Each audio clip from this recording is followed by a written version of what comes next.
আমরা খুব কম সময় পেয়েছি।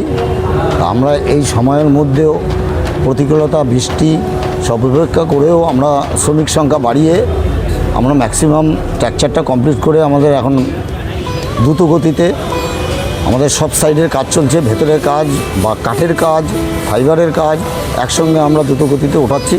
আশা রাখছি আমরা আমাদের টার্গেট মহলার মধ্যে কমপ্লিট করে দেবো। আচ্ছা, তো বলছি আর কী কী কাজ বাকি আছে? মানে ওখানে দেখি অনেক কাজ হয়ে গেছে, তার কী কী কাজ বাকি আছে? না, কাঠের কাজ তো বাইরে পুরোটাই বাকি আছে, এক দু ধাপ হয়েছে। ফাইবারের কাজগুলো তো বাকি আছে। ফাইবারের কাজ প্রচুর বাকি আছে। ভেতরে যেসব ডিজাইনের কাজ হবে, অ্যালুমিনিয়ামের কাজ হবে, স্টিলের কাজ হবে। হ্যাঁ, সেগুলো তো এবছর ভালো থাকছে। লাইটিংয়ের প্রতি বছর যেরকম চমক থাকে এবছরে সেই চমক থাকছে।